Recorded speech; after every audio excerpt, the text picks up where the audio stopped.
తెలంగాణ గురుకుల teachers TGT PGT పూర్తి సిలబస్తో chapter wise టెస్టులు మరియు వాటి ఎక్స్ప్లెనేషన్ చేస్తూ టీచింగ్ యాప్టిట్యూడ్ మరియు ఎథిక్స్ సబ్జెక్టులను బైలింగ్వల్ విశ్లేషణతో paper 1 general studies, paper 2 pedagogy, paper 3 subject కంటెంట్లను విడివిడిగా పూర్తి సిలబస్తో అందిస్తున్న ఏకైక online educational app uptake jobs.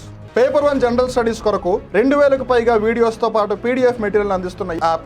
Telangana గురుకుల టీజీటీ పీజీటీ మ్యాథమెటిక్స్ టీచర్స్ కొరకు, తెలంగాణ గురుకుల TGT PGT physical science teachers కొరకు, తెలంగాణ గురుకుల TGT PGT social studies teachers కొరకు, తెలంగాణ గురుకుల TGT PGT biological science teachers కొరకు మీ ఉద్యోగ సాధనలో మీకు తోడుగా మీ uptake jobs. Free online video క్లాసుల కొరకు అప్టేక్ జాబ్స్ యాప్ని ఇప్పుడే గూగుల్ ప్లే స్టోర్ నుండి డౌన్లోడ్ చేసుకోండి. మరిన్ని వివరాలకు సంప్రదించవలసిన నెంబర్ 9133449696. హాయ్ ఫ్రెండ్స్, నేను మీ ఎస్వి నారాయణ.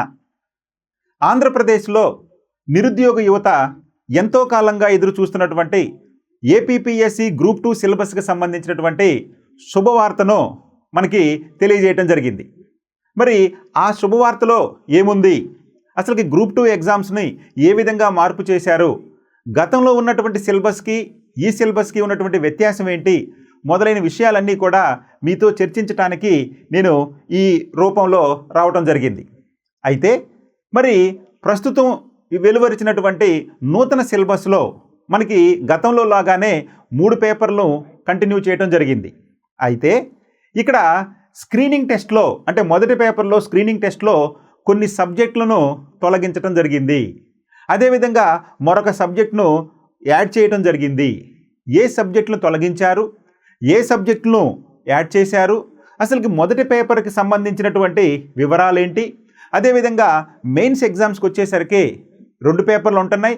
మరి ఆ 2 పేపర్లో మొదటి పేపర్లో ఏ సిలబస్ ఉంటుంది, అదేవిధంగా రెండో పేపర్లో ఏ సిలబస్ ఉంటుంది, లేదా ఏ సబ్జెక్ట్స్ ఉంటాయి మొదలైన విషయాలన్నీ కూడా మనం ఈ వీడియోలో, అంటే మొదటి వీడియోలోనేమో స్క్రీనింగ్ టెస్ట్ గురించి, మరొక వీడియోలో మీకు పేపర్ 2 గురించి, ఆ తర్వాత మూడో వీడియోలో పేపర్ 3 గురించి విపులంగా నాకున్నటువంటి అనుభవాన్ని ఉపయోగించుకొని, నాకున్నటువంటి సమాచారాన్ని తీసుకొని నేను మీకు అర్థమయ్యే విధంగా ఈ వీడియోని చేస్తాను. Okay, right. మొదటగా general studies and mental ability, దీన్నే స్క్రీనింగ్ టెస్ట్ అన్నారు. జనరల్ స్టడీస్, మెంటల్ ఎబిలిటీ, దీన్ని స్క్రీనింగ్ టెస్ట్ అన్నారు. ఇది 150 మార్కులకు ఉంటుంది. అన్నీ కూడా ఆబ్జెక్టివ్ టైప్ క్వశ్చన్స్. అయితే ఇక్కడ మనకి చూడండి ఎంత సింప్లిఫై చేశాడు అంటే, గతంలో లాగా జనరల్ స్టడీస్ అంటే మీరు ఎన్నో సబ్జెక్టులు, దాదాపు 10 సబ్జెక్టులకు పైన చదవాల్సి వచ్చేది.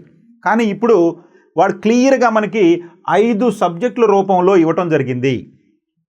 అయితే ఈ 5 సబ్జెక్టులు ఏంటయ్యా అంటే, ఒకటి ఇండియన్ హిస్టరీ, అంటే భారతదేశ చరిత్ర. ఈ భారతదేశ చరిత్రను గతంలో మనకి మోడర్న్ హిస్టరీ మాత్రమే ఇస్తే, అంటే ఆధునిక భారతదేశ చరిత్రే ఉంటే, కానీ ఇప్పుడు హిస్టరీ మొత్తం ఇవ్వటం జరిగింది. అంటే ఇండియన్ హిస్టరీ. ఇండియన్ హిస్టరీని మనకి 3 భాగాలుగా చేస్తూ ప్రాచీన భారతదేశ చరిత్ర, మధ్యయుగ భారతదేశ చరిత్ర మరియు ఆధునిక భారతదేశ చరిత్ర అని చెప్పి 3 భాగాలుగా క్లియర్గా వాడే మెన్షన్ చేయడం జరిగింది. కాబట్టి హిస్టరీ సబ్జెక్టుకి సంబంధించి క్లియర్గా మనకి సబ్జెక్ట్ అనేది ఇవ్వడం జరిగింది. ఇక మీరు హిస్టరీ అంటే ఏం చదవాలి, మోడర్న్ ఇండియా చదవాలా, మిడివల్ ఇండియా చదవాలా, ఏన్షియంట్ ఇండియానే చదవాలా అనేటువంటి డౌట్ లేకుండా వాడే క్లియర్గా ప్రాచీన భారతదేశ చరిత్ర, మధ్యయుగ భారతదేశ చరిత్ర, అదేవిధంగా ఆధునిక భారతదేశ చరిత్ర అని చెప్పి ఇవ్వటం జరిగింది. దాని గురించి డీటెయిల్డ్గా మనం ఇప్పుడు చూద్దాం. అయితే చూసే ముందు మిగిలినటువంటి 4 సబ్జెక్టులు కూడా జస్ట్ ఇంట్రడక్షన్ తీసుకొని ఆ తర్వాత ఒక్కొక్క సబ్జెక్ట్ గురించి డిస్కస్ చేద్దాం. 2, జాగ్రఫీ. ఇక్కడ మనకి జాగ్రఫీ అనగానే ఒక ఇండియన్ జాగ్రఫీనే చూస్తాం. కానీ ఇక్కడ జాగ్రఫీ అని ఇవ్వటం జరిగింది, 30 మార్కులని పేర్కొనడం జరిగింది. కానీ సిలబస్ని కనుక మనం డీటెయిల్గా చూస్తే అక్కడ వరల్డ్ జాగ్రఫీ గురించి అడిగాడు, ఇండియన్ జాగ్రఫీ గురించి అడిగాడు, ఏపీ జాగ్రఫీ గురించి అడిగాడు, మరియు చివరిలో ఒక హింట్ ఇచ్చేసాడు, డిజాస్టర్ మేనేజ్మెంట్ విపత్తు నిర్వహణ గురించి కూడా ఇవ్వటం జరిగింది. సో కాబట్టి జాగ్రఫీలో భాగంగానే వరల్డ్ జాగ్రఫీ చదవాలి, ఇండియన్ జాగ్రఫీ చదవాలి, ఏపీ జాగ్రఫీ చదవాలి, మరియు డిజాస్టర్ మేనేజ్మెంట్ విపత్తు నిర్వహణ గురించి కూడా చదవాలి, లేదా విపత్తుల గురించి చదవాలి. ఇది జాగ్రఫీకి సంబంధించి 30 మార్కులు. ఇక మూడోది అత్యంత ప్రధానమైనది, ఎక్కువ మంది ఆలోచించేటటువంటి సబ్జెక్టు ఇక్కడ ఇండియన్ సొసైటీ, భారతీయ సమాజం. ఈ భారతీయ సమాజం అనేది మనకి ఏపీపీఎస్సికి కొత్త అయినప్పటికీ తెలంగాణలో ఆల్రెడీ సిలబస్లో దీనిని 2 సంవత్సరాల క్రితమే ప్రవేశపెట్టడం జరిగింది. కాబట్టి దీనికి సంబంధించి ఇండియన్ సొసైటీ 30 మార్కులకు ప్రత్యేకంగా ఇవ్వడం జరిగింది. అయితే ఈ ఇండియన్ సొసైటీ లేదా భారత సమాజం గురించి తెలంగాణలో ఉన్నటువంటి సిలబస్లో లాగా కాకుండా మనకి కేవలం 3 భాగాలు మాత్రమే ఇవ్వడం జరిగింది. అంటే భారతీయ సమాజం గురించి, సమాజంలో ఉన్నటువంటి కులము, మతము, అదేవిధంగా ఇతర అంశాల గురించి వివరిస్తూ ప్రభుత్వ విధానాలు లేదా ప్రభుత్వ కొన్ని వర్గాల వారికి చేసినటువంటి ప్రత్యేకమైన చట్టాలను కూడా అడగటం జరిగింది ఈ యొక్క ఇండియన్ సొసైటీలో. అవేంటి ఏందనేది సిలబస్ గురించి వివరించుకునేటప్పుడు చూద్దాం. కాబట్టి ఇక్కడ మీరు ఈ భారత సమాజం గురించి ఎక్కువగా ఆలోచించాల్సిన అవసరం లేదు. చాలా సింపుల్గా, చాలా డీటెయిల్డ్గా మనకి ఇవ్వటం జరిగింది తెలంగాణ సిలబస్తో పోల్చుకుంటే.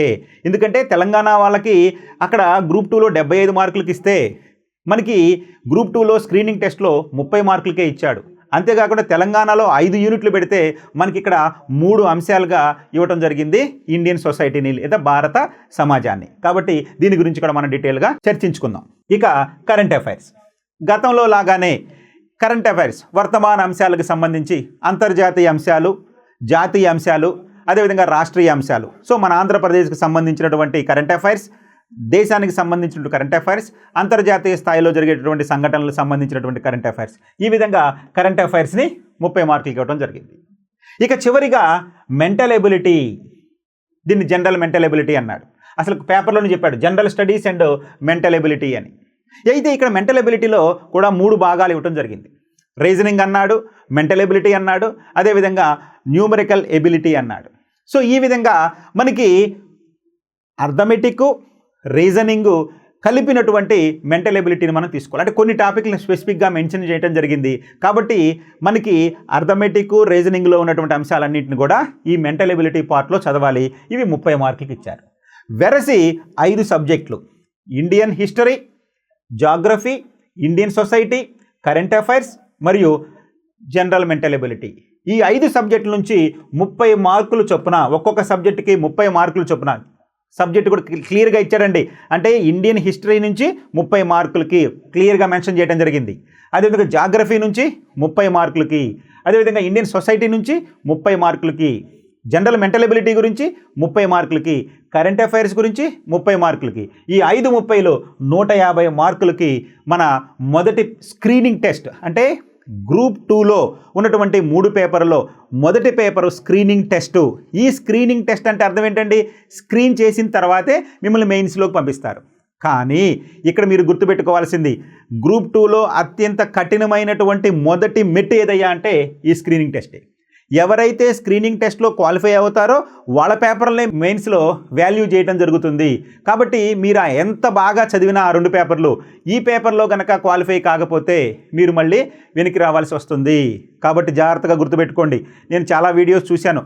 చాలామంది బేసిక్ పుస్తకాలు, పాఠ్య పుస్తకాలు చదవండి, 10th క్లాస్ వరకు చదవండి, ఇంటర్మీడియట్ వరకు చదవండి అని చెప్పి చాలామంది చెప్తున్నారు. దయచేసి మీరు వాటిని బేసిక్ బుక్స్గానే చూడండి. అవి ఎంతవరకు మీకు ఉపయోగపడతాయ్యా అంటే హై స్టాండర్డ్లో చదవటానికి, సైన్స్ స్టూడెంట్స్కి ఆర్ట్స్ సబ్జెక్టులకు సంబంధించి, ఆర్ట్స్ స్టూడెంట్స్కి సైన్స్ సబ్జెక్టులకు సంబంధించి బేసిక్ ఇన్ఫర్మేషన్ తెలుసుకోవటం కోసం మాత్రమే మీరు స్కూల్ పుస్తకాలను, స్కూల్ పాఠ్య పుస్తకాలను చదవవలసి ఉంటుంది. అంతేగాని కేవలం ఆ పాఠ్య పుస్తకాల మీదే మీరు డిపెండ్ అయ్యారంటే మీరు క్వాలిఫై కావటం కొంచెం కష్టమైద్ది. అందుకనే మీరు తప్పనిసరిగా స్కూల్ బుక్స్ని ఒక షార్ట్ టర్మ్లో దాన్ని ప్రిపేర్ అవ్వండి, దాన్ని చదవండి. ఆ తరువాత స్టాండర్డ్ బుక్స్ తీసుకొని, మార్కెట్లో ఉన్నటువంటి స్టాండర్డ్ బుక్స్ తీసుకొని ముందుగా ఒక బుక్ని పర్ఫెక్ట్ అవ్వండి. ఆ తర్వాతే ప్రాక్టీస్ నిమిత్తం ఇతర బుక్లని ఫాలో అవ్వండి. అలా కాకుండా మార్కెట్లో దొరికే బుక్స్ అన్నింటినీ కూడా తీసుకొని ఉంటే మీరు కన్ఫ్యూజ్ ఎక్కువ అవుతుంది. కాబట్టి ఆ కన్ఫ్యూజ్లోకి వెళ్ళొద్దు. మొదటిగా స్కూల్ బుక్స్ చదవండి, బేసిక్ నాలెడ్జ్ వస్తుంది. ఆ తర్వాత స్టాండర్డ్గా ఉన్నటువంటి ఒక బుక్ చదవండి, మీకు పర్ఫెక్ట్ నాలెడ్జ్ వస్తుంది. ఇక ఆ తర్వాత మీరు ఏ బుక్ తీసుకున్నా ప్రాక్టీస్కి ఎక్కువ ప్రాధాన్యత ఇవ్వండి. సో ఈ విధంగా ఎవరైతే చేస్తారో వారికి ఈజీగా ఈ స్క్రీనింగ్ టెస్ట్లో క్వాలిఫై అయ్యే అవకాశం ఉంటుంది. ఎందుకంటే ఈ స్క్రీనింగ్ టెస్ట్లో ఉన్నవి మీకు జనరల్ స్టడీస్లో ఒక 80% ఉంటుంది. అంటే ఇతర ఎగ్జామ్స్కి సంబంధించిన జనరల్ స్టడీస్ ప్రిపేర్ కావడానికి మీకు 50% కంటే ఎక్కువ సిలబస్ ఇది కవర్ అవుతుంది. ఎందుకంటే ఇక్కడ మీకు ట్రెడిషనల్గా ఉండేటటువంటి ఇండియన్ ఎకానమీ కానీ, ఇండియన్ పాలిటీ కానీ, అదేవిధంగా సైన్స్ అండ్ టెక్నాలజీ కానీ ఈ పార్ట్లు ఏమీ జనరల్ స్టడీస్లో ఇక్కడ లేవు. ఎందుకంటే వాటిని మెయిన్స్లో చేర్చడంతో ఇక్కడ లేకుండా పోయింది. ఈ రకంగా చూసినప్పుడు మనకి ఈ స్క్రీనింగ్ టెస్ట్ చాలా ఈజీ అనిపిస్తుంది. అంటే గతంలో ఎగ్జామ్స్ ప్రిపేర్ అయిన వాళ్ళకి ఒక సొసైటీ మీద ఎక్కువ కాన్సన్ట్రేషన్ చేస్తే వాళ్ళు రివిజన్కి ఎక్కువగా సమయం కేటాయించవచ్చు. ఇప్పుడే కొత్తగా కాంపిటేటివ్ ఎగ్జామ్స్లోకి వచ్చే వాళ్ళకి వాళ్ళు బేసిక్స్ బుక్స్ చదువుకోవాలి, పాఠ్యపుస్తకాలు, అదేవిధంగా స్టాండర్డ్ బుక్స్ చదవాలి. కాబట్టి కొంత టైం పట్టుద్ది. ఏమైనప్పటికీ మీరు ఒక ప్రణాళికాబద్ధంగా గనక మీ ప్రిపరేషన్ గనక ప్రారంభిస్తే మనకి ఏపీపీఎస్సీలో గ్రూప్ 2 ఉద్యోగం సాధించడం అనేది చాలా చాలా ఈజీ. కాబట్టి కొత్త సిలబస్లో ఏమీ కొత్తదనం లేదు, ఒక ఇండియన్ సొసైటీ పేపర్కి మినహాయించి. మీరు గుర్తుపెట్టుకోవాల్సింది ఇండియన్ సొసైటీ ఒక్కటే మీరు కొత్తగా చదవాలి. ఆ ఇండియన్ సొసైటీ కూడా చాలా బేసిక్గా మిమ్మల్ని ప్రశ్నలు అడిగే అవకాశం ఉంటుంది, ఎందుకంటే మొదటిసారే కాబట్టి. సో దీనిని మీరు దృష్టిలో పెట్టుకొని మీ ప్రిపరేషన్ని మీరు కొనసాగించండి. ఎందుకంటే ఇప్పుడు సోషల్ మీడియాలో చాలా పాపులర్ అయిపోయారు, అన్ని వీడియోస్ వస్తూ ఉన్నాయి, ఎవరు ఇష్టమైనట్టు వాళ్ళు చెప్తా ఉన్నారు. వినండి, కానీ మీరు ఏది రేషనల్, ఏది నిజం, ఏది జరగడానికి అవకాశం ఉంది అనేది విచక్షణతోటి మీరు ఆలోచించుకొని అలా మీరు ప్రిపేర్ అయితేనే మీకు మంచి అవకాశం ఉంటుంది. అంతేగాని పాఠ్యపుస్తకాలు ఒకటే చదివితే సరిపోతుంది, లేదా నేను రాసిన బుక్ ఉంది కాబట్టి ఇది చదవండి అని కొంతమంది చాలా ఇదిగా చెప్తూ ఉంటారు. సో దయచేసి మీరు చూడండి, 1-2 సార్లు చూడండి, దాని ఫీడ్బ్యాక్ తీసుకోండి. అప్పుడు మాత్రమే మీరు బుక్స్ కొన్నా, యాప్లు కొన్నా అన్నీ కూడా దృష్టిలో పెట్టుకోండి. అర్థమైందండి? రైట్. ఇక ఒక్కొక్క సబ్జెక్ట్ గురించి మనం చూద్దాం. మొదటగా ఇండియన్ హిస్టరీ చెప్పుకున్నాం. మరి ఇండియన్ హిస్టరీలో ఏమున్నాయండి? 3 భాగాలు ఉన్నాయి. చెప్పాం క్లియర్గా, 3 భాగాలు వాడే విభజించడం జరిగింది. ఒకటి ancient India, medieval India, modern India. అంటే ప్రాచీన భారతదేశ చరిత్ర, మధ్యయుగ భారతదేశ చరిత్ర, ఆధునిక భారతదేశ చరిత్ర. ముందుగా ఏన్షియంట్ ఇండియా అంటే ప్రాచీన భారతదేశ చరిత్ర. మరి ఈ ప్రాచీన భారతదేశ చరిత్రలో ఏమున్నాయండి? చూడండి, salient features of Indus valley civilization and Vedic age. అంటే సింధు నాగరికత గురించి, వైదిక నాగరికత గురించి ఇక్కడ మన ఇండియన్ హిస్టరీ స్టార్ట్ అయ్యేదే ఇక చరిత్ర పూర్వయుగం నుంచి ప్రారంభమవుతుంటే అప్పటి నుంచి మొదటగా ఇండస్ వ్యాలీ సివిలైజేషన్, సింధు నాగరికత నుంచి స్టార్ట్ చేస్తాం. అదేవిధంగా వేదిక నాగరికత, వేదిక్ ఏజ్ అన్నాం. అదేవిధంగా emergency of Buddhism and Jainism, జైన బౌద్ధ మతాల గురించి చూడాలి. అంటే సింధు నాగరికత, వైదిక నాగరికత, జైనిజం, బౌద్ధిజం లేదా జైన మతం, బౌద్ధ మతం, అదేవిధంగా మౌర్యుల గురించి చూస్తాం. అదేవిధంగా గుప్తుల గురించి చదువుకుంటాం. అంతేకాకుండా ఈ మౌర్యులు, గుప్తులకు సంబంధించి ప్రధానంగా దేర్ అడ్మినిస్ట్రేషన్, వారి యొక్క పరిపాలనా విధానం గురించి, వారి యొక్క సామాజిక, ఆర్థిక, మత వ్యవహారాల గురించి కూడా ఇక్కడ మనం తెలుసుకోవడం జరిగింది. అంటే మౌర్యులు కానీ, గుప్తులు కానీ ఏ రకమైనటువంటి ఆర్థిక వ్యవస్థను అనుసరించారు, వారి యొక్క సమాజం ఏ విధంగా ఉండేది, వారు ఏ మతాన్ని అవలంబించారు మొదలైన విషయాలన్నీ కూడా మనం ఇక్కడ చూడాల్సి వస్తుంది ఈ యొక్క ప్రాచీన భారతదేశ చరిత్రలో భాగంగా. అదేవిధంగా ఆర్ట్ అండ్ ఆర్కిటెక్చర్ కూడా, లిటరేచర్ కూడా, అంటే సాహిత్యం గురించి, కళలు, సాహిత్యం, అదేవిధంగా చిత్రలేఖనం, శిల్పం మొదలైనటువంటి విషయాలన్నీ కూడా మనం చూడాల్సి వస్తుంది. అంతేకాకుండా చివరిగా హర్షుడి గురించి, అదేవిధంగా అతని యొక్క అచీవ్మెంట్స్ గురించి, అంటే హర్షుడి వరకు ప్రాచీన భారతదేశ చరిత్రలో మనం చదువుకుంటాం. చూడండి, ఏన్షియంట్ ఇండియా అనగానే మనం ప్రాచీన భారతదేశ చరిత్రలో సింధు నాగరికతతో ప్రారంభించి హర్షవర్ధనుడు అతని పరిపాలన వరకు మనం చదవాల్సి ఉంటుంది.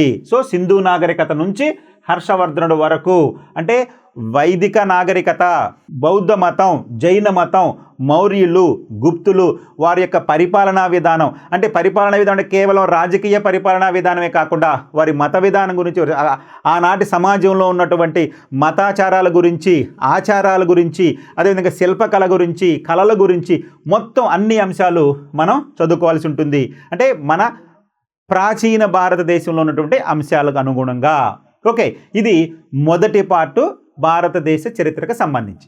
ఓకే, భారతదేశ చరిత్రలోని రెండో భాగం medieval India, medieval Indian history లేదా మిడివల్ హిస్టరీ అంటే మధ్యయుగ చరిత్ర, భారతదేశానికి సంబంధించిన మధ్యయుగ చరిత్ర. హర్షవర్ధనుడు తర్వాత మన భారతదేశంలో ఇక్కడ చూస్తే ద చోళా అడ్మినిస్ట్రేటివ్ సిస్టమ్, అంటే చోళుల యొక్క పరిపాలనా విధానం, అదేవిధంగా ఢిల్లీ సుల్తానుల గురించి, అదేవిధంగా మొఘలులకు సంబంధించి వారికి సంబంధించినటువంటి పరిపాలనా విధానం, socio economic and religious conditions, art and architecture, language and literature.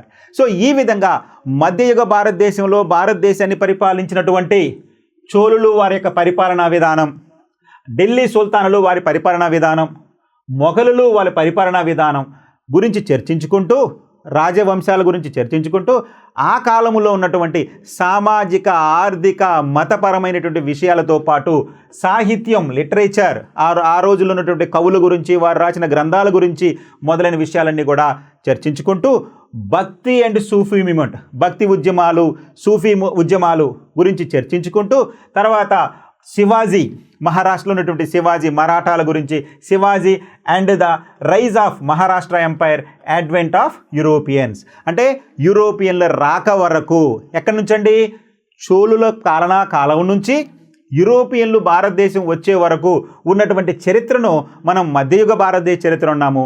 ఈ మధ్యయుగ భారతదేశ చరిత్రలో ప్రధానంగా ఉన్నట్టు తీసుకుంటే కనుక చోళుల యొక్క పరిపాలనా విధానం, ఢిల్లీ సుల్తానుల గురించి, మొఘలుల గురించి, అదేవిధంగా వారి పాలనా కాలంలో ఉన్నటువంటి రాజవంశాలు, అదేవిధంగా మతపరమైన వ్యవహారాలు, సామాజిక వ్యవహారాలు, ఆర్థికపరమైన వ్యవహారాలు, అదేవిధంగా సాహిత్యము, అదేవిధంగా శిల్పకళలు మొదలైన విషయాల గురించి చర్చించుకుంటూ, ఆ తర్వాత భక్తి ఉద్యమము, సూఫీ ఉద్యమము, అంటే భక్తి ఉద్యమంలోనే సూఫీ ఉద్యమము, అదేవిధంగా శివాజీ, అంటే ప్రత్యేకంగా శివాజీని ఇచ్చారు. అయితే అది మహారాష్ట్రకు సంబంధించింది కాబట్టి మహారాష్ట్రలో ప్రముఖమైనటువంటి మరాఠాలలో శివాజీ ప్రముఖుడైన కాబట్టి ఇక్కడ శివాజీ పేరు మెన్షన్ చేయడం జరిగింది.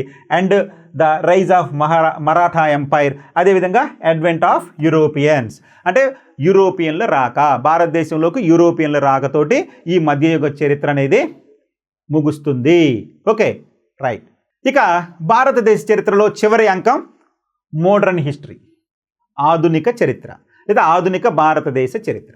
మరి ఆధునిక భారతదేశ చరిత్ర ఎప్పటి నుంచి ప్రారంభమవుతుంది అంటే మనకి 1857. సో 1857 యూరోపియన్లు రాకతోటి, యూరోపియన్లు వచ్చిన తర్వాత భారతదేశాన్ని క్రమంగా ఆక్రమించేసుకొని భారతదేశాన్ని వారి యొక్క పరిపాలన కిందకి తీసుకురావడం జరుగుతుంది. 1857 తిరుగుబాటు తర్వాత బ్రిటిష్ వారు. కానీ అప్పటి వరకు మధ్యయుగ భారతదేశ చరిత్ర అనుకున్నాము. ఎప్పుడైతే 1857 తిరుగుబాటు జరుగుతుందో అప్పటి నుంచి, ఎప్పుడైతే మన భారతదేశం బ్రిటిష్ వారి యొక్క పాదాల కిందకి వెళ్ళిపోయిందో అప్పుడు మనం దాన్ని ఆధునిక భారతదేశ చరిత్రగా చర్చించుకోవటం అనేది జరుగుతుంది. కాబట్టి ఆధునిక భారతదేశ చరిత్రలో 1857 revolt and its impact, rise and consolidation of British power in India. So క్రమంగా 1857 తిరుగుబాటు తర్వాత ఏ విధంగా మన భారతదేశంలో బ్రిటిష్ వారి యొక్క అధికారాన్ని సుస్థిరం చేసుకున్నారనేటువంటి అంశాల గురించి చర్చించుకుంటూ, ఆ తర్వాత changes in administration, social and cultural spheres.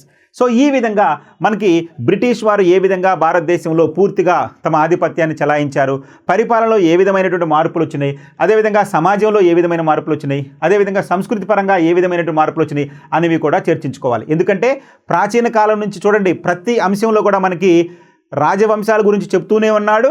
ఆ తర్వాత their administration, socio economic, political and ఇట్లాగా మన అడుగుతూ ఉన్నాడు. కాబట్టి రాజవంశాల గురించి ఒక పక్కన తెలుసుకుంటూనే ఆ రాజవంశాల కాలంలో ఉన్నటువంటి సమాజం ఏ విధంగా ఉంది, ఆచారాలు ఏ విధంగా ఉన్నాయి, సాహిత్యం ఏ విధంగా డెవలప్ అయింది, శిల్పకళ ఏ విధంగా డెవలప్ అయింది మొదలైన అంశాలన్నింటినీ కూడా మనం చరిత్రలో చదువుకుంటూ ఉండాలి. ఇది చాలా చాలా ఇంపార్టెంట్. చరిత్ర అంటేనే జరిగిపోయిన అంశాలే కాదు, చరిత్ర అంటే జరిగిపోయిన అంశాలను ఆధారంగా చేసుకుని ఏ విధంగా మన యొక్క సంస్కృతి డెవలప్ అయింది, ఏ విధంగా మన యొక్క చరిత్ర అనేది అభివృద్ధి జరిగింది అనేది మనం అంచనా వేసుకోవడానికి ఒక పెద్ద ఉదాహరణ, ఒక పెద్ద అసెట్ మనకి ఈ చరిత్ర పఠనం అనేది. కాబట్టి ఈ విధంగా బ్రిటిష్ వారు ఏ విధంగా భారతదేశంలో తన అధికారాన్ని సుస్థిరం చేసుకున్నారు, వారి కాలంలో మన సమాజంలో ఏ విధమైనటువంటి పరిపాలనా రకమైన మార్పు వచ్చింది, సామాజికమైన మార్పు వచ్చింది, సాంస్కృతికపరమైన మార్పు వచ్చింది అనేది చదువుకుంటాం.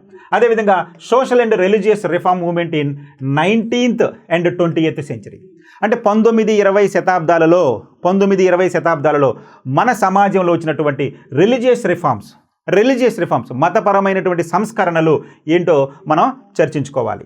అదేవిధంగా ఇండియన్ నేషనల్ మూవ్మెంట్ నెక్స్ట్ వచ్చేసి ఇండియన్ నేషనల్ మూమెంట్. ఇది స్వాతంత్రోద్యమ చరిత్ర. ఇప్పుడు ఎప్పుడైతే బ్రిటిష్ వారు 1857 తిరుగుబాటు తర్వాత నేరుగా అధికారాన్ని మన భారతదేశంలో చెలాయించారో, ఆ తర్వాత క్రమంగా మన భారతదేశానికి స్వతంత్రం కావాలి అని చెప్పి ఈ యొక్క బ్రిటిష్ కాలంలో వచ్చినటువంటి ఈ యొక్క ఇంగ్లీష్ విద్యను అభ్యసించినటువంటి మేధావులు క్రమంగా బ్రిటిష్ వారికి వ్యతిరేకంగా మన పరిపాలన మనమే చేసుకోవాలనే నినాదంతో అప్పుడు ప్రారంభమైనటువంటిదే ఇండియన్ నేషనల్ మూమెంట్. సో కాబట్టి ఈ యొక్క భారత జాతీయ స్వాతంత్రోద్యమం its various stages and important contributions from the different parts of the country. So ఈ విధంగా స్వాతంత్రోద్యమ సమయంలో వివిధ ప్రాంతాలలో జరిగినటువంటి సంఘటనలు, ఆ సంఘటనలకు సంబంధించినటువంటి వివరాలు మొదలైనవన్నీ కూడా మనం ఈ యొక్క జాతీయోద్యమంలో భాగంగా చర్చించుకుంటాం. అదేవిధంగా post independence, consolidation and recognition with in the country. ఆ తర్వాత స్వతంత్రం వచ్చిన తర్వాత ప్రీ అంటే స్వతంత్రానికి ముందు, ఇక్కడ ఏమన్నాడు పోస్ట్ అన్నాడు. Post independence, consolidation and reorganisation with in the country. So ఈ విధంగా స్వతంత్రం తర్వాత మన భారతదేశంలో ఏ రకమైనటువంటి మార్పులు వచ్చినాయి మొదలైన అంశాలన్నీ కూడా మనం ఈ మోడర్న్ హిస్టరీలో భాగంగా చర్చించుకుంటాము. సో ఈ విధంగా మనం ఈ యొక్క భారతదేశ చరిత్రను చదువుకోవాల్సి ఉంటుంది. సో ఇప్పటి వరకు మనం చూసినటువంటి ఈ 3 భాగాలు చూస్తే మనం ఎక్కడ చదవాలి, ఎట్లా మొదలు పెట్టాలి అంటే మనం చూడాలి. ముందుగా 6వ తరగతి నుంచి 10వ తరగతి రాష్ట్ర ప్రభుత్వం ఉన్నటువంటి బుక్స్ని, స్టేట్ బోర్డు ఇచ్చినటువంటి బుక్స్ని చదువుతూ, లేదా ఇంగ్లీష్ మీడియం స్టూడెంట్స్ అయితే కనుక ఎన్సీఆర్టీ బుక్స్ని, అంటే 6th క్లాస్ నుంచి +1 +2 వరకు ఉన్నటువంటి ఎన్సీఆర్టీ బుక్స్ని మీరు ఇంగ్లీష్ మీడియంలో చదవండి. ఒకవేళ తెలుగు మీడియం విద్యార్థులు అయితే కనుక 6వ తరగతి నుంచి 10వ తరగతి వరకు చదివితే ఈ చరిత్రకు సంబంధించినటువంటి బేస్ అనేది మీకు వస్తుంది, అవగాహన అనేది మీకు వస్తుంది. పర్టికులర్గా సైన్స్ విద్యార్థులకి చాలా గుర్తుపెట్టుకోవాలి, వాళ్ళకి బేస్ అనేది మీకు వస్తుంది. ఆ తర్వాత మనకి మార్కెట్లో దొరికేటువంటి స్టాండర్డ్ బుక్స్, విజేత కాంపిటీషన్ లాంటి బుక్స్ కనుక మీరు తీసుకుంటే, ఎందుకంటే వారు గత 30 సంవత్సరాల నుంచి ఈ యొక్క పోటీ పరీక్షల్లో ఉన్నారు కాబట్టి వాళ్ళు ప్రామాణికమైనటువంటి బుక్స్, దాదాపు నాకు తెలిసి నేను కూడా ఒకప్పుడు విజేత కాంపిటీషన్ బుక్స్ రాసిన వాడినే కాబట్టి నేను చెప్తున్నాను. ఇప్పుడు మార్కెట్లోకి ఏ బుక్స్ ఉన్నా కానీ దాదాపు బేస్ అనేది మనం విజేత కాంపిటీషన్ నుంచే తీసుకోవడం జరుగుతుంది. ఎందుకంటే ఆ రోజుల్లో మేము రాసేటప్పుడు తెలుగు అకాడమీ బుక్స్ని తీసుకునే వాళ్ళం, అదేవిధంగా ఇతర ఇంగ్లీష్ మీడియం బుక్స్ని తీసుకొని ఈ యొక్క విజేత కాంపిటీషన్ బుక్స్ రాయటం అనేది జరిగింది. కాబట్టి అలా మీకు ఉపయోగపడుతుంది. ఇది నా ఒపీనియన్ మాత్రమే. మీరు ప్రత్యేకంగా మీకు మీ స్టైల్లో మీకు నచ్చితే ఏ బుక్ అయినా ఫాలో అవ్వండి. కానీ నేను చూశాను కాబట్టి, వాళ్ళు రాసే విధానం నాకు తెలుసు కాబట్టి నేను జస్ట్ మీకు సజెషన్ చేయడం అనేది జరుగుతుంది. సో ఈ విధంగా స్టాండర్డ్ బుక్ ఒకటి తీసుకోండి, దాన్ని అనుసరించి మీరు ఈ యొక్క సబ్జెక్ట్ మీద పూర్తి నాలెడ్జ్ని పొందండి. Okay, right. ఇక రెండవ ప్రధానమైన సబ్జెక్ట్ స్క్రీనింగ్ టెస్ట్లో జాగ్రఫీ.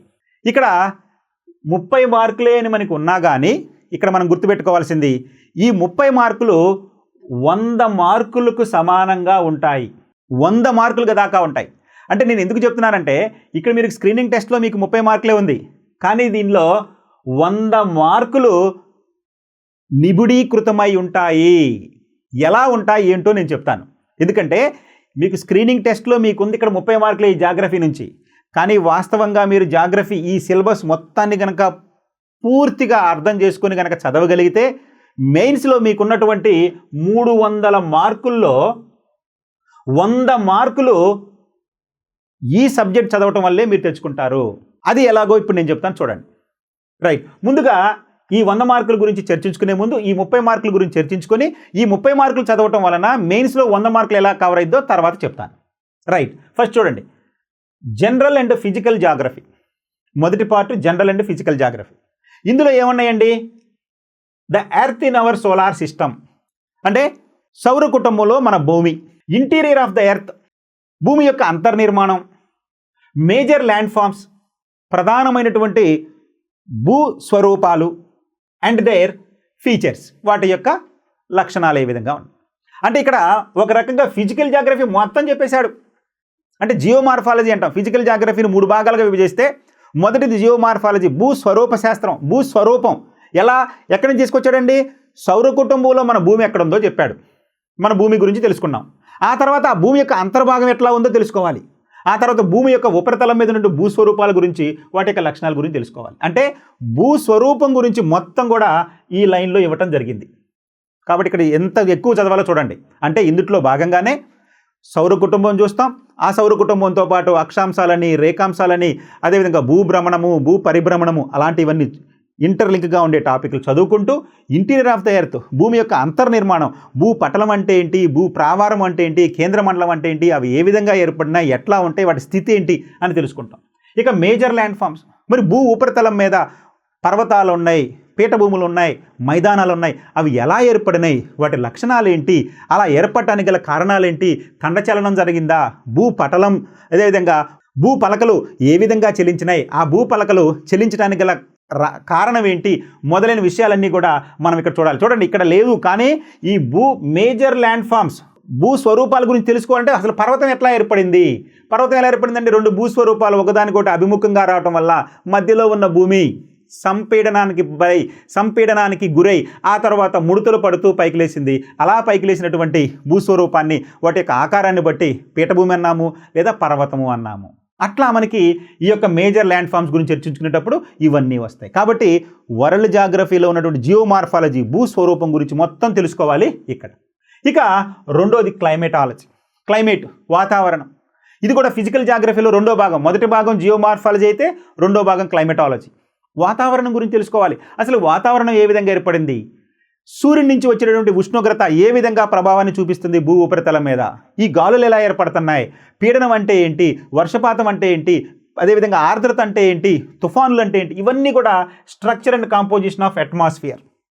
జస్ట్ ఒక సింపుల్గా ఒక వర్డ్ ఇచ్చాడు, structure and composition of atmosphere అని. మనకు ఉపరితలం మీద భూ ఉపరితలం మీద వాతావరణం యొక్క మందం ఏ విధంగా ఉంటుంది, ఉపరితలం నుంచి పైకి లేకుంది దీని మందం ఏ విధంగా తయారవుతుంది, పీడనం ఏ విధంగా ఉంటుంది, పీడనం ఏ విధంగా మార్పు చెందుతుంది, మొదలైన అంశాలన్నీ కూడా ఇక్కడ క్లైమేట్లో తెలుసుకుంటాం. చూడండి world climatology.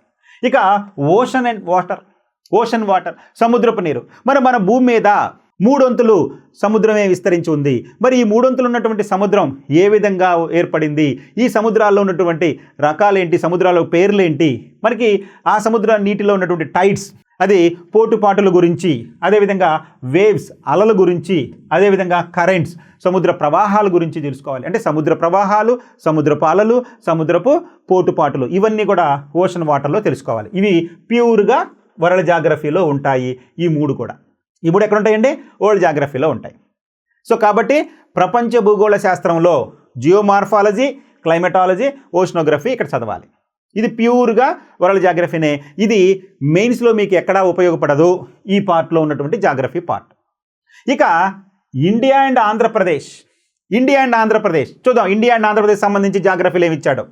Major physiographic features, climate, drainage system, soils, vegetation and natural hazards and disaster and their management.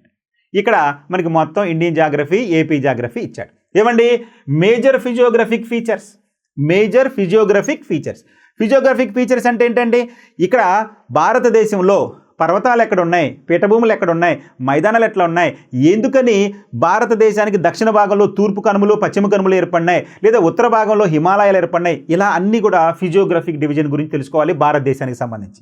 ఇక్కడ భారతదేశానికి సంబంధించే కాదు, ఆంధ్రప్రదేశ్ సంబంధించి కూడా ఆంధ్రప్రదేశ్లో ఉన్న ఫిజియోగ్రఫిక్ డివిజన్స్.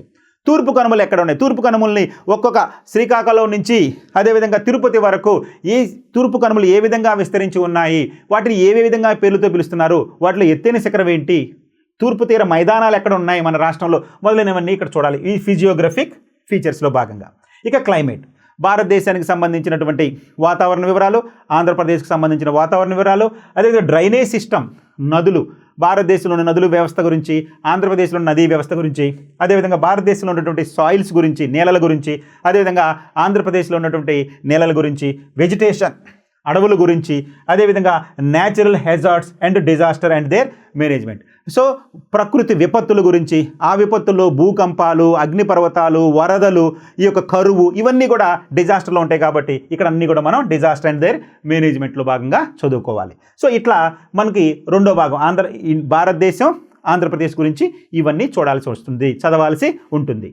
రైట్. ఇక జాగ్రఫీలను మరొక ప్రధానమైన భాగం economic geography of India and AP. ఇదండి క్రూషియల్.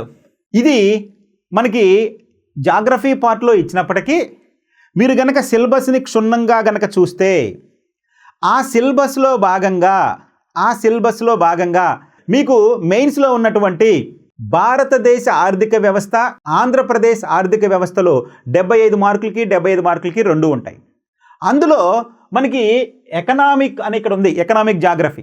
ఇండియా ఆర్థిక వ్యవస్థ, ఆంధ్రప్రదేశ్ ఆర్థిక వ్యవస్థ, వాటికి బేస్ అనేది ఎక్కడుందయ్యా అంటే మనకి జాగ్రఫీలోనే ఉంది. నీకు మన భారతదేశంలో నదులు ఎక్కడ ఉన్నాయి, నేలలు ఎక్కడ ఉన్నాయి, ఏ రకమైన నేలలు ఉన్నాయి, ఏ రకమైనటువంటి వాతావరణం ఉందో తెలియకపోతే అసలు భారతదేశంలో ఏ రకమైన పంటలు పండుతున్నాయి, ఏ రకమైన నేలల్లో ఏ రకమైన పంటలు పండుతున్నాయో నీకు అనేది అవగాహన రాదు. అందుకనే జాగ్రఫీలో కనుక నీకు నాలెడ్జ్ ఉంటే, సాయిల్స్ గురించి, నేలల గురించి బాగా తెలుసుకుంటే, భారతదేశం యొక్క వాతావరణం గురించి బాగా తెలుసుకుంటే, భారతదేశంలో ఉన్నటువంటి ఫిజియోగ్రఫిక్లో భాగమైనటువంటి మైదానాల గురించి తెలుసుకుంటే, భారతదేశంలో ఉన్నటువంటి నదీ వ్యవస్థ గురించి తెలుసుకుంటే, ఈ ఎకానమీ రిలేటెడ్గా ఉన్నటువంటి వ్యవసాయం అనేది నీకు పూర్తిగా అవగాహన వస్తుంది. మరి ఆ వ్యవసాయం ఎక్కడుందండి? ఇండియన్ ఎకానమీలో భారతదేశంలో వ్యవసాయము, పంటలు, వాటి యొక్క వృద్ధిలో ఉన్నాయి. అదేవిధంగా ఆంధ్రప్రదేశ్ తీసుకుంటే కనుక ఆంధ్రప్రదేశ్లో నీటిపారుదల, ఆంధ్రప్రదేశ్కి సంబంధించినటువంటి ఇరిగేషను, ఆంధ్రప్రదేశ్ సంబంధించి వ్యవసాయం అక్కడ మీకు తెలుస్తుంది. సో చూడండి, మనకి జాగ్రఫీ అనేది ఇక్కడ 30 మార్కులకే స్క్రీనింగ్ టెస్ట్లో ఉన్నప్పటికీ మెయిన్స్ పేపర్లో తీసుకునేసరికి మీకు దాదాపుగా 100 మార్కుల వరకు ఈ కాన్సెప్ట్ చదవటం వల్ల, బిల్డప్ చేసుకోవటం వల్ల మీరు అక్కడ పొందుతారు. అది చాలా చాలా ఇంపార్టెంట్, గుర్తుపెట్టుకోండి. ఈ కాన్సెప్ట్లు కనుక మీకు ఇక్కడ అర్థం కాకపోతే అవి మీకు అర్థం కావు. చాలా చాలా ఇంపార్టెంట్. చూడండి, economic geography of India and ఏపీలో ఏముందో, natural resources and their distribution. Natural resources ఏంటంటే ఖనిజాలు, ఖనిజ వనరులు, ఆ ఖనిజ వనరుల యొక్క విస్తరణ, ఎక్కడెక్కడ ఏ ఖనిజాలు ఉన్నాయి, ఏంటి మొత్తం కూడా ఆంధ్రాకి సంబంధించి, ఆంధ్రాకి సంబంధించి, భారతదేశానికి సంబంధించి తెలుసుకోవాలి. తర్వాత agriculture, agro based activities.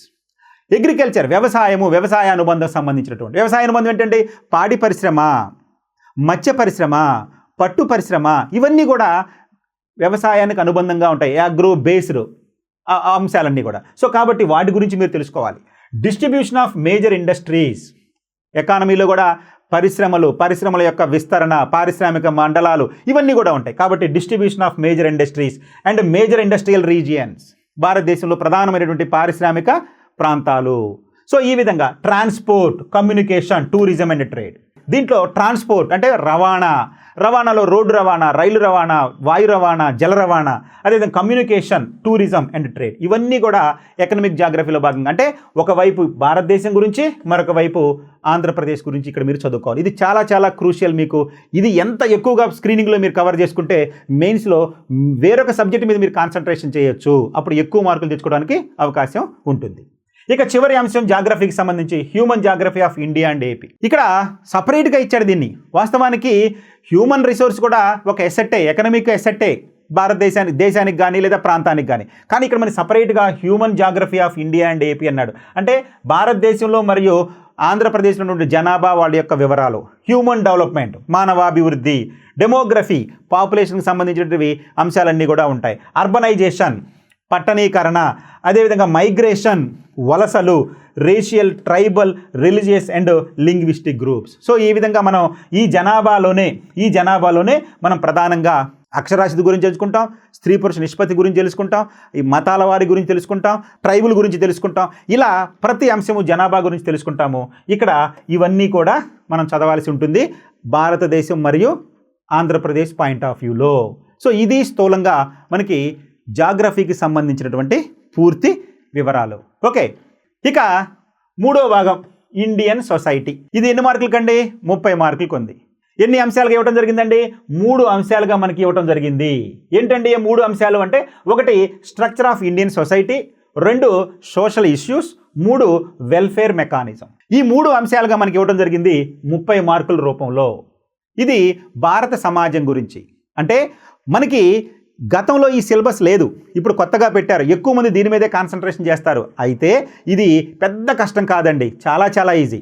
So కాబట్టి మీరు దీన్ని ఈజీగా చదువుకోవచ్చు. అయితే దీనికి సంబంధించినటువంటి సమాచారం మనకి మార్కెట్లో, స్కూల్ బుక్స్లో ఎక్కడా కూడా ఉండదు. తెలుగు అకాడమీ వాళ్ళు ఒక మంచి బుక్ని రిలీజ్ చేయడం జరిగింది. అది మీరు తీసుకోండి, అది మీకు ఎక్కువగా ఉపయోగపడుద్ది ఈ యొక్క ఇండియన్ సొసైటీకి సంబంధించి. చూడండి, ఇండియన్ సొసైటీకి సంబంధించి ఏమి ఇచ్చారంటే, మన భారత సమాజం గురించి, ఫ్యామిలీ, కుటుంబం గురించి, వివాహ వ్యవస్థ గురించి, కిన్షిప్ గురించి, క్యాస్ట్ గురించి అంటే కులాల గురించి, ట్రైబ్స్ గురించి, ఎథనిసిటీ, రిలీజియన్ అండ్ ఉమెన్. అంటే మన సమాజంలో ఉన్నటువంటి వివాహ వ్యవస్థ ఎలా ఉంది, కుల వ్యవస్థ ఎలా ఉంది, కిన్షిప్ ఏ విధంగా ఉంది, అంటే వరుసలు ఏ విధంగా మనకి అక్కా చెల్లెళ్ళు అన్న తమ్ముళ్ళు వరుసలు ఏ విధంగా మనం చూసుకుంటూ ఉంటాము, అదేవిధంగా ట్రైబ్స్ ఏ విధంగా ఉన్నాయి, ఎథనిసిటీ, అదేవిధంగా రిలీజియన్ మతాలు ఏ విధంగా ఉన్నాయి, అదేవిధంగా ఉమెన్ యొక్క మహిళ యొక్క స్థితి ఏ విధంగా ఉంది మన సమాజంలో, మొదలైనవన్నీ కూడా స్ట్రక్చర్ ఆఫ్ ఇండియన్ సొసైటీలో భాగంగా మనం తెలుసుకుంటాం. చాలా సింపుల్. అదేవిధంగా సోషల్ ఇష్యూస్ ఏ విధంగా, సామాజికమైనటువంటి సమస్యలు ఏ విధంగా ఉన్నాయి చూడండి. క్యాస్టిజం ఏ విధంగా ఉంది, అంటే కుల వ్యవస్థ ఏ విధంగా ఉంది. కమ్యూనలిజం ఏ విధంగా, కమ్యూనలిజం అంటే కనుక ఇక కుల వ్యవస్థ వేరు, అదేవిధంగా కమ్యూనలిజం అంటే మతానికి సంబంధించి మతాల మధ్య ఏ విధమైనటువంటి వైరుమ్యాలు ఉన్నాయి, ఏ విధంగా వైషమ్యాలు ఉన్నాయి, మొదలైన విషయాలు కమ్యూనిజం గురించి. అదేవిధంగా రీజనలైజేషన్ గురించి, రీజనలైజేషన్ అంటే ప్రాంతీయ తత్వాల గురించి. సో ఈ విధంగా సోషల్ ఇష్యూస్ ఏ విధంగా, సామాజిక సమస్యలు ఏంటంటే సామాజిక సమస్య మన భారత సమాజంలో ఉన్న ఒక పెద్ద సామాజిక సమస్య కుల వ్యవస్థ, మత వ్యవస్థ, అదేవిధంగా ప్రాంతీయ తత్వాలు. సో ఇవన్నీ కూడా మన సమాజంలో ఉన్నటువంటి సోషల్ ఇష్యూస్గా మనం గుర్తుపెట్టుకోవాలి. అదేవిధంగా క్రైమ్ ఎగెనెస్ట్ ఉమెన్, మహిళలపై జరుగుతున్నటువంటి అత్యాచారాలు కావచ్చు, మహిళలపై జరుగుతున్న వివక్ష గురించి మనం తెలుసుకుంటాం. అదేవిధంగా child abuse and child labour, అదేవిధంగా అంటే చైల్డ్ అబ్యూస్, అంటే పిల్లలపై అసభ్యంగా ప్రవర్తించడం పిల్లలపై, అదేవిధంగా చైల్డ్ లేబర్ అంటే బాల కార్మిక వ్యవస్థ గురించి, అదేవిధంగా youth unrest and agitation. So భారతదేశంలో చూస్తున్నాం యూత్ అన్రెస్ట్, ఎక్కడైతే నిరుద్యోగం పెరిగిపోతూ ఉంటుందో అక్కడ అన్రెస్ట్ అనేది మనకి వస్తుంది. సో కాబట్టి యూత్ అన్రెస్ట్ అండ్ యాజిటేషన్కి సంబంధించిన అంశాలు ఇక్కడ సోషల్ ఇష్యూలో భాగంగా చదువుకుంటాం. ఇక వెల్ఫేర్ మెకానిజం, మరి వీటన్నిటినీ ఓవర్కమ్ కావడానికి ప్రభుత్వం ఏ రకమైన చర్యలు చేపట్టింది అంటే public policies and welfare programmes. అంటే ఈ సమాజంలో అణగారిన ఉంటున్న వారికి లేదా సహాయం అవసరమైన వారికి ప్రభుత్వం కొన్ని రకాలైనటువంటి చట్టాలు చేసింది, కొన్ని రకాలైనటువంటి వెల్ఫేర్ ప్రోగ్రామ్స్ పెట్టింది. సో వాటి గురించి అంటే ఇక్కడ మనకి ప్రధానంగా డైరెక్ట్గా మనకి పథకాల గురించి ఇవ్వలేదు, కానీ ఇక్కడ వాటిని మనం మెన్షన్ చేసుకోవాలి. ప్రభుత్వ పథకాల గురించి అంటే భారతదేశంలో ఏ రకమైనటువంటి వెల్ఫేర్ ప్రోగ్రామ్స్ అంటే సంక్షేమ పథకాలు ఉన్నాయో ఆ సంక్షేమ పథకాల గురించి అటు రాష్ట్ర ప్రభుత్వానికి సంబంధించి ఇటు కేంద్ర ప్రభుత్వానికి సంబంధించి ఈ యొక్క వెల్ఫేర్ ప్రోగ్రామ్స్ గురించి చూడాలి. అంటే public policies and welfare programmes. అదేవిధంగా constitutional and statutory provisions for the scheduled caste, scheduled tribes, minorities, BC, women and disabled and children. So అయితే రాజ్యాంగబద్ధంగా మనకి ఎస్సీ, ఎస్టీ, మైనారిటీ, మహిళలు, పిల్లలు వీళ్ళందరిపైన రాజ్యాంగం ఏ రకమైనటువంటి చట్టాలు చేయడం జరిగింది, వాళ్ళ యొక్క హక్కులను రక్షించడానికి మొదలైన అంశాలన్నీ కూడా ఇక్కడ మనం తెలుసుకోవాల్సి ఉంటుంది. ఇది ప్రధానంగా ఇండియన్ సొసైటీ కొత్తగా వచ్చినటువంటి సిలబస్ మాత్రమే. కానీ తెలంగాణకు ప్రిపేర్ అయ్యే వాళ్ళు ఎవరికైనా సరే ఆల్రెడీ దీని మీద అవగాహన ఉంటుంది. అయితే మన ఆంధ్రప్రదేశ్ పబ్లిక్ సర్వీస్ కమిషన్ మాత్రం ఇప్పుడు కొత్తగా గ్రూప్ 2లోనే దీనిని యాడ్ చేయడం జరిగింది. ఇది మీరు గుర్తుపెట్టుకోవాలి. ఇక 4వ అంశం ఏంటండి, కరెంట్ అఫైర్స్. 4వ అంశం ఏంటంటే కరెంట్ అఫైర్స్. ఈ కరెంట్ అఫైర్స్ ఎన్ని మార్కులకి? 30 మార్కులకి. క్లియర్గా మెన్షన్ చేశాడు international, national and state of Andhra Pradesh. అంటే అంతర్జాతీయ స్థాయిలో, జాతీయ స్థాయిలో, రాష్ట్ర స్థాయిలో జరుగుతున్నటువంటి ప్రధానమైనటువంటి సంఘటనలు, వాటికి సంబంధించిన అంశాలన్నీ కూడా అంటే major current events and issues pertaining to international, national and state of Andhra Pradesh.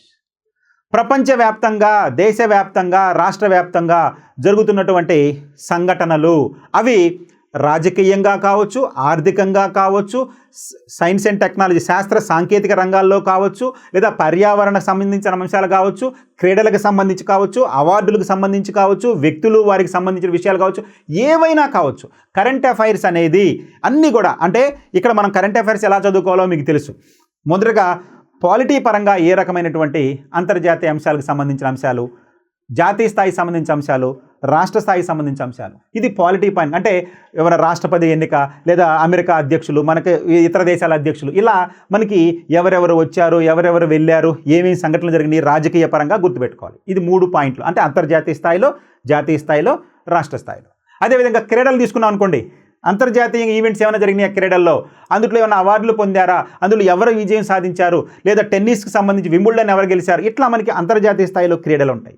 జాతీయ స్థాయిలో క్రీడలు జరిగినప్పుడు జాతీయ స్థాయిలో క్రీడల్లో ఎవరున్నారు, రాష్ట్ర స్థాయిలో ఉన్నప్పుడు మన రాష్ట్ర స్థాయిలో క్రీడలు ఎక్కడెక్కడ నిర్వహించారు, మన కబడ్డీకి సంబంధించి ఇట్లా మన జిల్లా అంతర్ జిల్లాలకు పోటీలు జరిగితే దానికి సంబంధించి అట్లా అవార్డుల గురించి, అవార్డుల గురించి, బుక్స్ అండ్ ఆథర్స్ గురించి, ఎవరైనా అంతర్జాతీయ స్థాయిలో ఎవరైనా బుక్ వెలువరించారా, పాపులర్ అయిందా, ఆ సంబంధించిన ఆధార్ ఎవరు, దానికి సంబంధించిన అంశాలు ఏంటి, ఇట్లా మనం చదువుకోవాలి.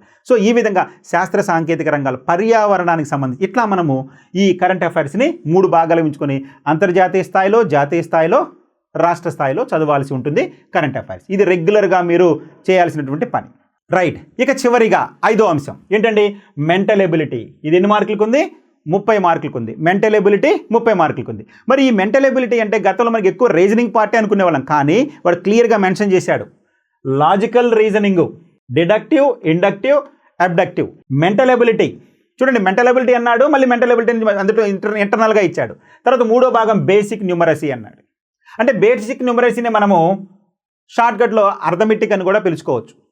మరి రీజనింగ్ తీసుకున్నాం అనుకోండి, statement and assumptions, statement and argument, statement and conclusion, statement and courses of action. ఒక స్టేట్మెంట్ ఇచ్చి ఇది బ్యాంక్ ఎగ్జామ్స్కి ప్రిపేర్ అయ్యే వాళ్ళకి బాగా అర్థమైంది ఈ రీజనింగ్ పార్ట్లో. అదేవిధంగా ఇందులోనే లాజికల్ రీజనింగ్లో భాగంగా మెంటల్ ఎబిలిటీ అని ఇచ్చేసి number series, letter series, odd man out, coding, decoding, problems relating to relations, shapes and their subsections. So ఇవి రీజనింగ్లో. అంటే మీకు ప్రతిదీ అంశం మీరు ఫాలో అవ్వండి, కొన్ని మాత్రమే మెన్షన్ చేశాడు కాబట్టి ఈ అంశాలే ఇస్తారని కాదు, వీటికి సంబంధించి రిలేటెడ్గా ఉన్న అంశాలు కూడా ఇవ్వడానికి ఉండేది. కాబట్టి మొత్తం రీజనింగ్లో ఉన్నటువంటి అంశాలన్నీ, దాదాపు రీజనింగ్లో 20 నుంచి 25 అంశాలు ఉంటాయి. ఆ అంశాలన్నీ కూడా మీరు చదవాల్సి ఉంటుంది. ఇక బేసిక్ న్యూమరసీ అన్నాడు అర్థమెటిక్లో భాగంగా. ఇందులో నంబర్ సిస్టమ్, అక్కడ చూడండి, ఇక్కడేమో నంబర్ సిరీస్ అన్నాడు, ఇక్కడ నంబర్ సిస్టమ్ అన్నాడు. అదేవిధంగా order of magnitude, averages, ratio and proportion, percentages, simple and compound interest, అదే time and work and time and distance, data analysis, tables, bar diagrams, line graphs, pie charts, ఇవన్నీ కూడా మనకి arithmetic రిలేటెడ్గా ఉంటాయి. So ఇవన్నీ చూడాలి. సో ఇవన్నీ కలుపుకొని మనకి 30 మార్కులకు వచ్చే అవకాశం ఉంది. సో ఈ విధంగా మనకి జనరల్ మెంటల్ ఎబిలిటీలో భాగంగా లేదా మెంటల్ ఎబిలిటీలో భాగంగా మీరు అర్థమెటిక్, రీజనింగ్ అన్నీ కూడా క్షుణ్ణంగా చదవాలి.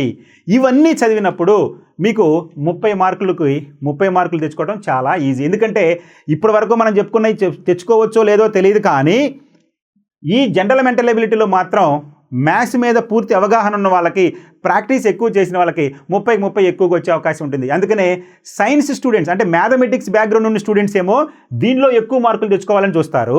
అదే ఆర్ట్స్ బ్యాక్గ్రౌండ్ ఎక్కువగా ఉన్నోళ్ళు హిస్టరీలోనో, జాగ్రఫీలోనో, సొసైటీలోనో వాళ్ళ మీద ట్రై చేస్తుంటారు. సో కాబట్టి ఎవరికి ఎక్కడ స్ట్రెంత్ ఉందో తెలుసుకొని ముందు దాని మీద కాన్సన్ట్రేట్ చేసి మిగిలిన వాటి మీద కూడా ఎక్కువగా మీరు దృష్టి కనుక సారిస్తే ఈ గ్రూప్ 2లో స్క్రీనింగ్ టెస్ట్ క్వాలిఫై కావటం చాలా ఈజీ.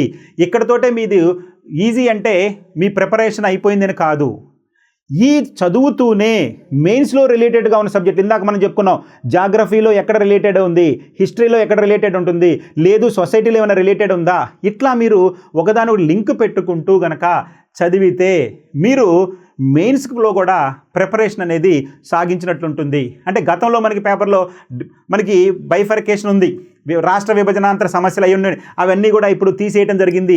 ఈ ఎగ్జామ్లో మనకి బైఫర్కేషన్ ఇష్యూస్ ఏమి లేవు, బయాలజీకి సంబంధించిన ఇష్యూలు ఏం లేవు, అదేవిధంగా ఫిజిక్స్, కెమిస్ట్రీ చదవాల్సిన అవసరం లేదు. అయితే సైన్స్ అండ్ టెక్నాలజీలో కొంత పర్యావరణానికి సంబంధించిన అంశాలు ఇచ్చారు, వాటన్నిటి గురించి మరొక వీడియోలో మనం చూద్దాం. కానీ ఇప్పటి వరకు మనం మొదటి పేపర్ అయినటువంటి అంటే పేపర్ 1లో screening test, general studies and మెంటలిటీలో భాగంగా స్క్రీనింగ్ టెస్ట్ గురించి నాకున్నటువంటి నాలెడ్జ్ని మీతో షేర్ చేసుకోవడం జరిగింది. మీకు కనుక నచ్చితే ఇది నేను చెప్పినటువంటి విషయాలను ఫాలో కండి, మీరు ఖచ్చితంగా విజయం సాధిస్తారని నేను ఆశిస్తున్నాను. ఎందుకంటే నాకున్నటువంటి అనుభవంతో నేను ఇది చెప్పడం జరిగింది. లేదు మీకు స్ట్రాటజీస్ ఉంటే కనుక మీరు ఆ స్ట్రాటజీని ఫాలో కండి. సో ఈ విధంగా నా యొక్క ఈ వీడియోని చూసి మీరు లబ్ధి పొందుతారని నేను ఆశించడం జరిగింది. దీంతో పాటుగానే మనం యాప్ను డెవలప్ చేయడం జరిగింది. ఆ యాప్లో భాగంగా మనకి ఈ సిలబస్ అన్నీ కూడా డీటెయిల్డ్గా ఇవ్వడం జరిగింది. ఆ యాప్ పేరు మీ అందరికీ దాదాపు తెలిసే ఉంటుంది, అది అప్టేక్ జాబ్స్. ఇది అప్టేక్ జాబ్స్ అనేటువంటి యాప్. ఈ యాప్లో ఇప్పుడు మనం చెప్పుకున్నటువంటి విషయాలన్నీ కూడా వీడియోస్ ఫస్ట్ వీడియో రూపంలో మెటీరియల్ అందించడం జరిగింది, ఆ తర్వాత పీడిఎఫ్ రూపంలో మెటీరియల్ అందించడం జరిగింది, ఆ తర్వాత టాపిక్ వైజ్గా లేదా మోడల్ టెస్ట్కి సంబంధించి టెస్టులు పెట్టడం జరిగింది, ఆ టెస్టుల్ని ఎక్స్ప్లెయిన్ చేయడం కూడా జరిగింది. ఈ విధంగా వీడియోస్ ఇస్తూ, కంటెంట్ ఇస్తూ, టెస్టులు పెడుతూ, ఆ టెస్టులను ఎక్స్ప్లెయిన్ చేస్తున్నటువంటి ఏకైక యాప్ మన తెలుగు రాష్ట్రాల్లో ఉందంటే అది మన అప్టేక్ జాబ్స్. దీన్ని మీరు చూడండి. దీంట్లో 30 గంటల వరకు ఫ్రీ మెటీరియల్ ఉంది. నేను ఎప్పుడు కూడా మిమ్మల్ని పర్చేజ్ చేయమని చెప్పట్లేదండి. అది చూడండి. నా అనుభవాన్ని ఉపయోగించి అక్కడ నేను మీకు ఉపయోగపడే విధంగా మ్యాక్సిమం మీకు ఉపయోగపడే విధంగా ఆ యాప్ని నేను రూపొందించడం జరిగింది. అందుట్లో మీకు కొన్ని టెస్టులు ఫ్రీగా పెట్టాము, కొన్ని వీడియోస్ దాదాపు 25 నుంచి 30 గంటల వీడియోస్ మీకు ఫ్రీగా ఉన్నాయి. అవన్నీ మీరు చూడండి, నచ్చితే అప్పుడు పర్చేజ్ చేసుకోండి. మన అప్టేక్ జాబ్స్ పర్చేజ్ చేసుకోమైనా పర్లేదు, మన కరెంట్ అఫైర్స్ రెగ్యులర్గా మన యాప్ నుండి అప్టేక్ జాబ్స్ నుంచి రెగ్యులర్గా మీకు కరెంట్ అఫైర్స్ వస్తున్నాయి. ఆ కరెంట్ అఫైర్స్ ఫాలో అవ్వండి. అదేవిధంగా షార్ట్స్ రూపంలో మీకు కొన్ని క్వశ్చన్స్ ఇస్తున్నాం, అవి ఫాలో అవ్వండి. ఫ్రీ వీడియోస్ని ఉపయోగించుకోండి. మీ విజయంలో మీరు గ్రూప్ 2ని సాధించాలని, మీ విజయంలో మాకు కూడా అవకాశం ఇస్తారని ఆశిస్తూ all the best. Thank you. మీ ఎస్వి నారాయణ.